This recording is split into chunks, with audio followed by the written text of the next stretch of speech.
Hi all, അപ്പോൾ എല്ലാവർക്കും നമ്മുടെ ചാനലിലേക്ക് സ്വാഗതം. അപ്പോൾ നമ്മളിന്നിവിടെ ഉണ്ടാക്കാൻ പോകുന്നത് ഒരു അടിപൊളി പർദ്ദ ബിരിയാണിയാണ്. നമ്മളിന്ന് പർദ്ദ ബിരിയാണി വെക്കാൻ പോകുന്നത് ബീഫ് വെച്ചിട്ടാണ്. വളരെ ടേസ്റ്റി ആയിരുന്നു ഇത് കഴിക്കാൻ. അപ്പോൾ എന്നത്തെയും പോലെ തന്നെ നമ്മൾ ചാനൽ ആദ്യമായിട്ട് കാണുന്നവരുണ്ട് എന്നുണ്ടെങ്കിൽ ചാനൽ സബ്സ്ക്രൈബ് ചെയ്യുക, ഷെയർ ചെയ്യുക, താഴെയുള്ള ബെല്ലൈക്കൺ ബട്ടൺ കൂടെ അമർത്തിയെങ്കിൽ പുതിയ വീഡിയോസ് വരുമ്പോൾ നിങ്ങൾക്ക് വേഗം നോട്ടിഫിക്കേഷൻ കിട്ടുന്നതായിരിക്കും.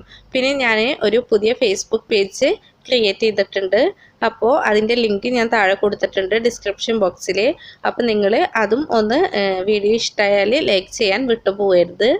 അപ്പോൾ നമുക്ക് എങ്ങനെയാണ് പർദ്ദ ബിരിയാണി ഉണ്ടാക്കുക എന്നുള്ളത് നോക്കാം.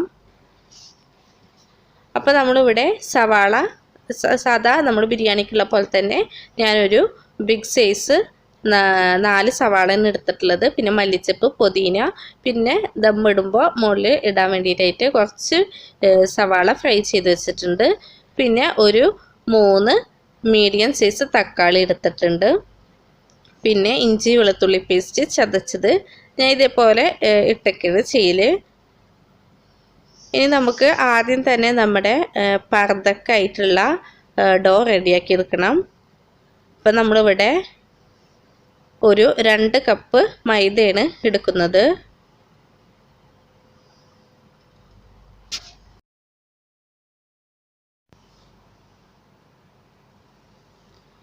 ഇനി നമുക്കിതിലേക്ക് ഒരു 3/4 സ്പൂണോളം ഈസ്റ്റ് ഇട്ട് കൊടുക്കണം.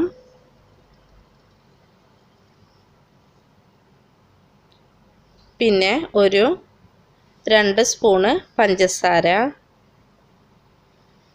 പിന്നെ ഞാനിതിലേക്കൊരു 2 സ്പൂണ് ഒലീവ് ഓയിൽ ഒഴിച്ചു കൊടുക്കുന്നുണ്ട്. ഒലീവ് ഓയിൽ തന്നെ വേണമെന്നില്ല, നിങ്ങൾ സാധാ ഓയിൽ ഒഴിച്ചാലും മതി.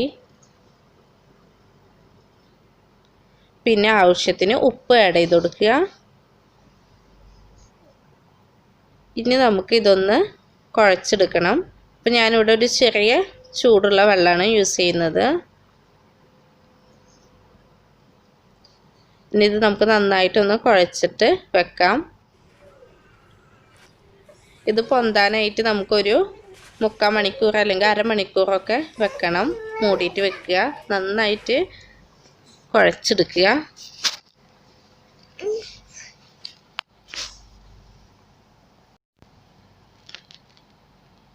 അപ്പോൾ ഞാൻ കുറച്ചുകൂടി ഒലിവ് ഓയിൽ ഇതിന് മുകളിലൊന്ന് തേച്ച് കൊടുക്കുന്നുണ്ട്.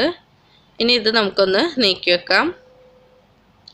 അപ്പോഴേക്കും നമുക്ക് ബീഫ് വേവിച്ചെടുക്കണം. അപ്പോൾ ബീഫ് നന്നായി ഒന്ന് കഴുകുക, എന്നിട്ട് ആവശ്യത്തിന് ഉപ്പ് ആഡ് ചെയ്ത് കൊടുക്കുക. കുറച്ച് സുർക്ക ഒഴിച്ചു കൊടുക്കുന്നുണ്ട്. പിന്നെ നമുക്കൊരു 3/4 സ്പൂണോളം മഞ്ഞൾപ്പൊടി, പിന്നെ ആവശ്യത്തിന് കുരുമുളക് പൊടി, എരിവിനനുസരിച്ച് നിങ്ങൾ ആഡ് ചെയ്യുക കേട്ടോ. ഇനി ഇത് നന്നായിട്ടൊന്ന് മിക്സ് ചെയ്യുക. അപ്പോൾ നമ്മളിതിൽ എക്സ്ട്രാ വെള്ളമൊന്നും ഒഴിച്ചു കൊടുക്കുന്നില്ല. നമുക്കിത് ഓരോ ബീഫിനും ഓരോ വേവായിരിക്കും. അപ്പോൾ അതിനനുസരിച്ച് നിങ്ങൾ നമ്മൾ കുക്കറിന് എത്ര വിസിലടിക്കണം എന്നുള്ളതൊക്കെ നിങ്ങൾ നോക്കുക. ഇനി നമുക്കിത് വേവിക്കാൻ വെക്കാം. അപ്പോൾ ഞാനിവിടെ മസാല റെഡിയാക്കി തുടങ്ങുകയാണ്. അപ്പോൾ ആദ്യം തന്നെ കുറച്ച് സ്പൈസസ് നമുക്ക് ആഡ് ചെയ്ത് കൊടുക്കാം. പിന്നെ സവാള ഇട്ട് കൊടുക്കുക.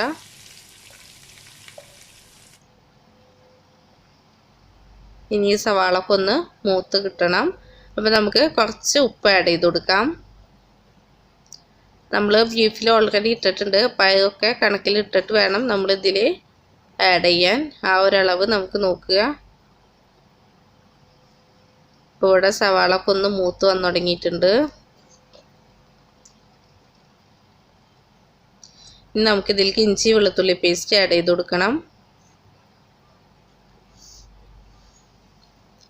ഞാനിവിടെ ഒരു 3 സ്പൂൺ ഇട്ടിട്ടുണ്ട്. അത് ചെറിയ സ്പൂണാണ്. നിങ്ങൾ വലിയ സ്പൂൺ എടുക്കണമെങ്കിൽ ഒരു ബിഗ് സ്പൂണ് ഇട്ടാൽ മതിയിട്ടാ.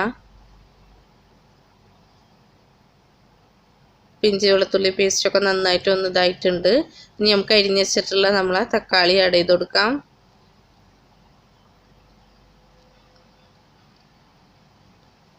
തക്കാളിയും നന്നായി ഉടഞ്ഞ് കിട്ടിയിട്ടുണ്ട്. മൂടി വെച്ച് വേവിച്ച് കഴിഞ്ഞാൽ ഒന്നുകൂടി സ്പീഡിൽ നമുക്ക് ഇതായിട്ട് കിട്ടും. ഞാനതിൽ 1/2 സ്പൂണ് മഞ്ഞൾപ്പൊടി,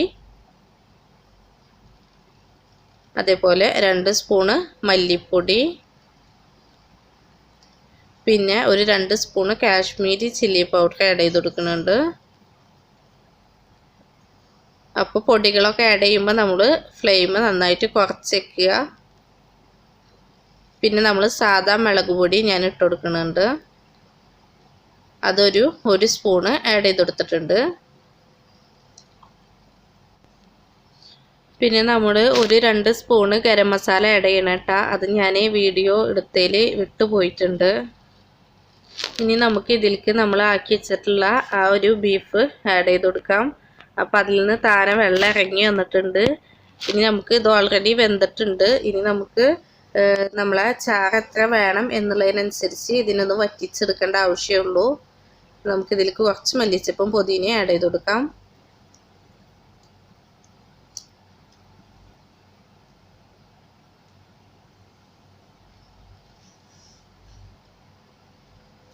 ഇനി നിങ്ങൾക്ക് എരിവ് ഒന്നുകൂടി കൂടുതൽ വേണമെന്നുണ്ടെങ്കിൽ ഈ സമയത്ത് കുരുമുളക് പൊടി ആഡ് ചെയ്ത് കൊടുത്താൽ മതി.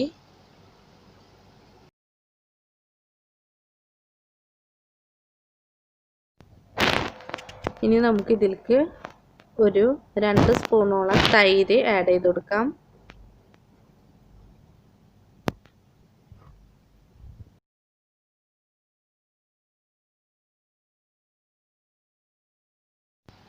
അപ്പോൾ നമുക്കിവിടെ റൈസ് തയ്യാറാക്കാനുള്ള വെള്ളം വെച്ചിട്ടുണ്ട്. ഞാൻ ഇതിലേക്ക് ആവശ്യത്തിന് ഉപ്പ് ആഡ് ചെയ്യുക. പിന്നെ അതുപോലെ തന്നെ സ്പൈസസ് ഒക്കെ ആഡ് ചെയ്ത് കൊടുക്കുക.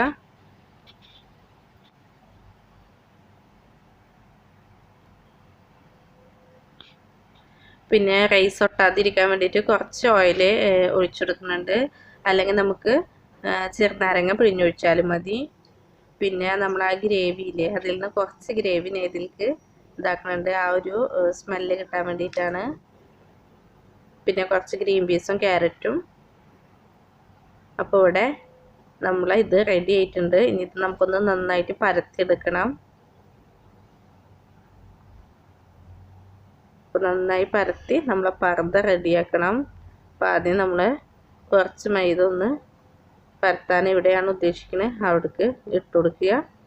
ഇതൊന്ന് നന്നായിട്ട് പരത്തിയെടുക്കുക.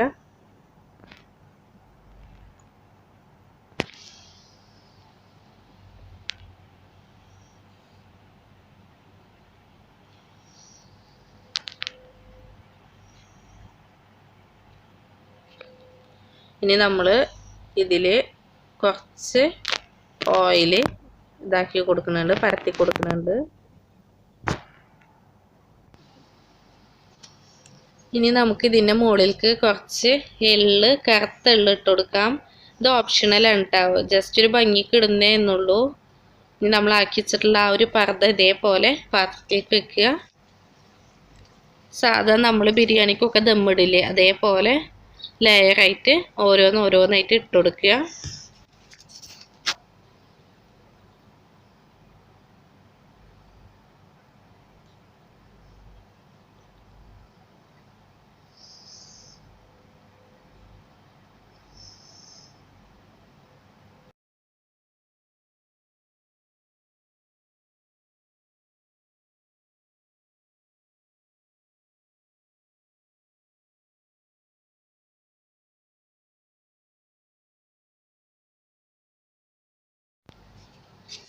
അപ്പോൾ ഇവിടെ ദമ്മ് ഇടൽ പണി കഴിഞ്ഞിട്ടുണ്ട്. ഇനി നമുക്ക് ഈ 4 സൈഡും ഒന്ന് ജോയിൻ ചെയ്യണം. അപ്പോൾ ഇതേപോലെ ഒന്ന് മടക്കി വയ്ക്കുക. ഇതേപോലെ ആ ഭാഗത്തു നിന്നും ഇങ്ങോട്ട് മടക്കിയ ശേഷം ഇതിൻ്റെ മുകളിൽ നന്നായിട്ട് ഓയിലൊന്ന് തേച്ച് കൊടുക്കുക. ഇനി ഓവണിലാണ് വെക്കുന്നത് എന്നുണ്ടെങ്കിൽ ഒരു 150 ഡിഗ്രി സെൽഷ്യസിൽ ഒന്ന് പ്രീ ഹീറ്റ് ചെയ്യണം. എന്നിട്ടൊരു 15 മിനിറ്റ് വെച്ചാൽ മതി. പക്ഷെ എനിക്ക് പണി കിട്ടിയിട്ടാ, ചിലയിടത്ത് റെഡിയാവും ചിലയിടത്ത് റെഡിയാവില്ല എന്ന് പറയണ പോലെ എൻ്റെത് റെഡിയായില്ല. ഞാനിത് നിന്ന് കൊട്ടിയതല്ലാണ്ട് ഇതിന് പോകുന്നില്ല. പക്ഷെ ഞാൻ പാനിൽ വെച്ച് ചെയ്തപ്പോൾ കറക്റ്റായിട്ട് കിട്ടി. ഇത് പാൻ ജസ്റ്റ് ചൂടാക്കിയ ശേഷം നമ്മൾ വെക്കുന്ന പാത്രം വെച്ചാൽ മതി. ഒരു 15 മിനിറ്റ് ലോ ഫ്ലെയിമിൽ വെച്ച് കഴിഞ്ഞാൽ തന്നെ സംഭവം കിടുവായിട്ട് കിട്ടും. അപ്പോൾ ഓവൺ ഇല്ലെങ്കിലും ബെറ്ററായിട്ട് നമുക്ക് നമ്മൾ അടുപ്പത്ത് ഉണ്ടാക്കാനായിട്ട് പറ്റും. അപ്പോൾ എല്ലാവരും എന്തായാലും ട്രൈ ചെയ്ത് നോക്കുക. അപ്പോൾ ചാനൽ സബ്സ്ക്രൈബ് ചെയ്യാത്തവരുണ്ടെങ്കിൽ ചാനൽ സബ്സ്ക്രൈബ് ചെയ്യുക, ഷെയർ ചെയ്യുക. താഴെയുള്ള ബെല്ലൈക്കൺ ബട്ടൺ കൂടെ അമർത്തിയെങ്കിൽ പുതിയ വീഡിയോസ് വരുമ്പോൾ നിങ്ങൾക്ക് വേഗം നോട്ടിഫിക്കേഷൻ കിട്ടുന്നതായിരിക്കും. പിന്നെ എൻ്റെ പുതിയ ഫേസ്ബുക്ക് പേജ് ഞാൻ ക്രിയേറ്റ് ചെയ്തിട്ടുണ്ട്, താഴെ അതിൻ്റെ ലിങ്ക് കൊടുത്തിട്ടുണ്ട്. അപ്പോൾ നിങ്ങൾ അതിലും ഒന്ന് ലൈക്ക് ചെയ്തേക്കണം. അപ്പോൾ നെക്സ്റ്റ് വീഡിയോ ആയിട്ട് എത്ര പെട്ടെന്ന് നിങ്ങളെ മുന്നിൽ വരുന്നതായിരിക്കും. പിന്നെ മറക്കാതെ നിങ്ങളിത് ട്രൈ ചെയ്തിട്ട് നിങ്ങളെ കമൻറ്റ്സ് എന്തായാലും അറിയിക്കുക. അപ്പോൾ നെക്സ്റ്റ് വീഡിയോ ആയിട്ട് വരുന്നത് വരെ എല്ലാവർക്കും ബൈ.